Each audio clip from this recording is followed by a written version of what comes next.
अल्पवयीन मुलीवर लैंगिक अत्याचार करून हत्या करण्यात आली आहे। जुन्नरमधल्या पिंपळवंडी इथला हा सगळा प्रकार आहे। नराधम तरुण पोलिसांच्या ताब्यात आहे। मुलगी बेपत्ता झाल्यानंतर प्रकार उघडकीस आलेला आहे। आरोपीला कठोरात कठोर शिक्षा देण्याची ग्रामस्थ मागणी करतायत।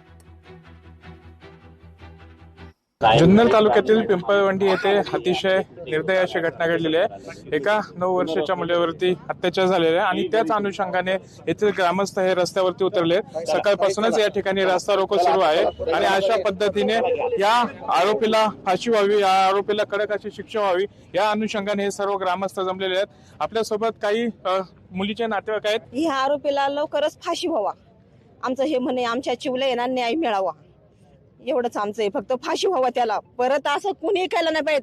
जरी आमच्या जातीचं असन तरी पण त्याला पण फाशी व्हावाच म्हणजे झाल्याच पाहिजे। त्याला 100% काहीतरी काळजी घेतली पाहिजे, कारण त्या अशा घटना घडणं हे आमच्या महिलांसाठी असुरक्षिततेचा विषय नेहमीच बनत चाललेला आहे।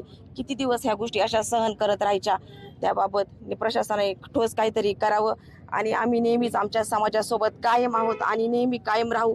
परंतु अशा नराधमाला कठोरातली कठोर शिक्षा द्या, जेणेकरून हे जे भीतीचं सावट आहे ते पर्यायाने कमी झालं पाहिजे आणि आम्हा सर्व बांधवांना न्याय मिळाला पाहिजे। ग्रामस्थांच्या मागणीनुसार आणि वरिष्ठांच्या मार्गदर्शनानुसार या संदर्भातला सखोल आम्ही तपास करत आहोत आणि लवकरात लवकर आरोपीला कठोर शिक्षा व्हावी यासाठी सुद्धा आम्ही प्रयत्न करत आहोत आणि त्याच्या संदर्भातला वेळेत आम्ही चर्चेत सुद्धा वेळ दाखल करणार आहोत। साजिब डोबळे, लोकशाही न्यूज, जुन्नर, पुणे। एक 25 वर्षाच्या तरुणाने एक 9.5 वर्षाची जी मुलगी आहे त्याच्या शेजारी घरात जे राहत होती, ते घरी दुसऱ्या मुलाबरोबर खेळत असताना, टीव्ही बघत असताना ते त्यांना घरातून ओळख असून बाहेर घेऊन गेला आणि गावी बाहेर हे जे शेत आहे ते शेतात पुढे जाऊन त्यांनी त्याच्यावर लैंगिक अत्याचार केला आहे आणि त्याची हत्या केली आहे।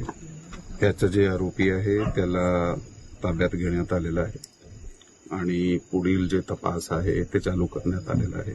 संशयित एका आरोपीला त्यांनी ताब्यात घेतलं डिपार्टमेंटनी आणि ताब्यात घेतल्यानंतर त्यांनी त्यांच्या पद्धतीने विचारल्यानंतर तिथं पिंपळवंडीचं लेंडेस्थळ आहे, त्या लेंडेस्थळाचा एक ओढा आहे, त्या ओढ्याच्या कडेला त्यांनी तिथं त्या चिमुरडीला तिचं काय म्हणू आपण त्याला अत्याचार करून तिचा खून केल्याचं निष्पन्न झालं। मुलीचा मृतदेह तिथं सापडला। त्याच्यानंतर फॉरेन्सिकची लॅब तिथे गेली। जे कोणी ही घटना केली असेल त्या नराधमाला फाशीची शिक्षा व्हावी ही आमच्या पिंपळवंडीकरांची आवर्जून मागणी आहे। काय पाहणार, गृहमंत्री, एक महिला उपमुख्यमंत्री काय करतायत? काय राजीनामे द्या। या अशा घटना वारंवार घडतात ना, लोकांचे राजीनामे मागण्यामध्ये खूप तुम्हाला हौस होती, राजीनामे द्या।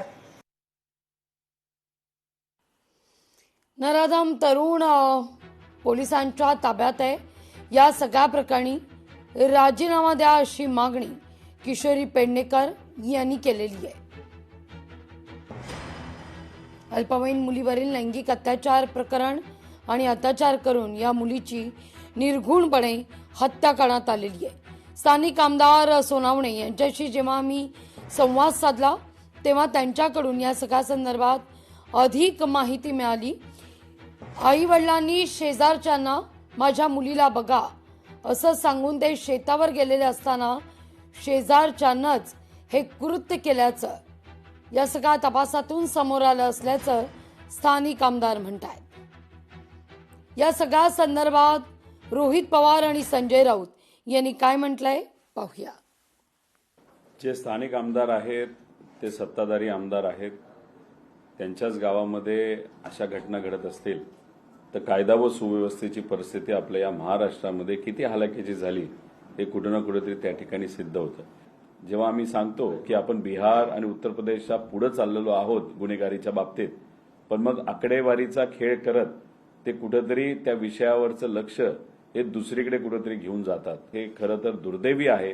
त्यामुळे शक्ती कायदा सारखा एक चांगला कायदा जो अनिल देशमुख साहेबांनी महाविकास आघाडीमध्ये आणला होता, केंद्राला पाठवला होता, जो केंद्राने रिजेक्ट केला, तो मान्य करणं हे अतिशय महत्वाचं आहे आणि जुन्नरला झालेली जी घटना आहे ती अतिशय दुर्दैवी आहे असं आपल्याला म्हणावं लागेल. म्हणूनच मोदींची इच्छा आहे की राज्याची कायदा सुव्यवस्था पण सुधारायची आहे, त्याच्यामुळे मुख्यमंत्री बदलायला पाहिजे. हा कायदा आणि सुव्यवस्थेचा विषय आहे, याविषयी सुद्धा वहिनी साहेबांनी बोलायला पाहिजे.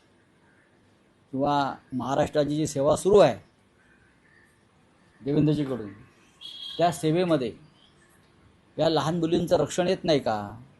लहान मुलींच्या अब्रूचं रक्षण त्या सेवेमध्ये मोडत नाही का?